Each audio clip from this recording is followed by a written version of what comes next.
Yanzu ko ga labaran ɗaya bayan ɗaya. An gudanar da taron faɗakar da ɗalibai illar da ke tattare da ta'ammali da miyagun kwayoyi a makarantar sakandare da lise ta CS Bagalam a ƙarƙashin jagorancin ƙungiyar ONG a daina a safiyar Asabar 4 ga watan Yunin 2022. Ga yadda taron ya wakana a cikin wannan rahoto tare da Mansur Sani.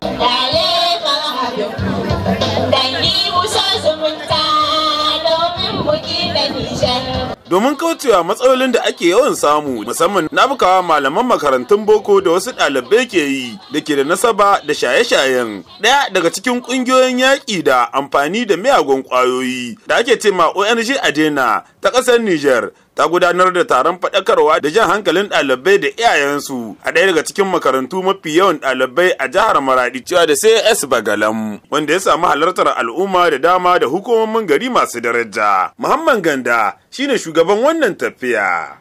Manahun taron kun san harka kwaya yanzu a Niger ko ina ne abu ne da ya zama ruwan dare mai gama duniya.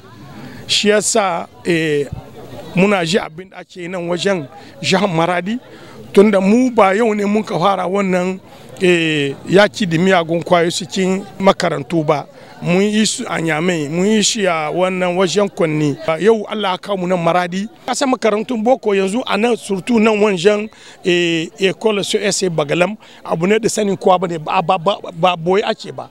Tunda nan ne kun shi abin da provisor ya hada akwai mutum dubu biyar da mutum 13.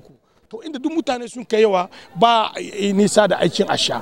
Ka gani ko yake nan maskin ana samu masu saida akwai masu sha kira da gare ni.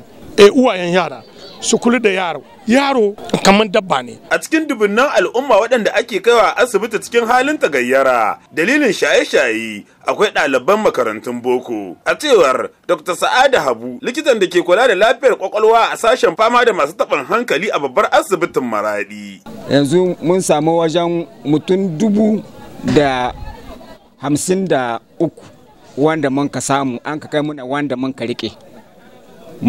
Kenan cikin 53 mun samu 365 duk 'yan makaranta ne.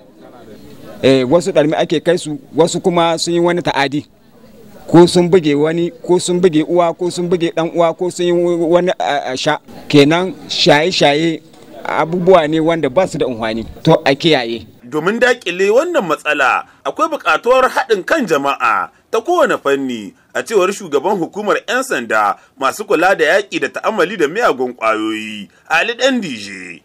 Yaƙi da mugayen ƙwayoyi da ake yin shi yau gashi abin tun muna jin shi a cikin gari a wani gurare yanzu ya zo gare mu, kuma ya zo da manya muka sani, to yanzu yara su ne.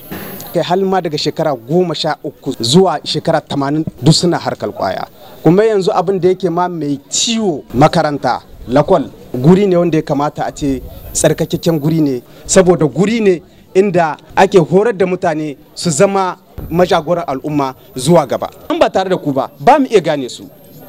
Sartu mu ma muna da wani wangakinmu sihirinmu namu na kanmu wanda muna iya gane maras gaskiya a cikin al'amari, amma muna neman kamawar al'umma. Masu iya magana ke cewa kula da lafiya shi ya fi komi.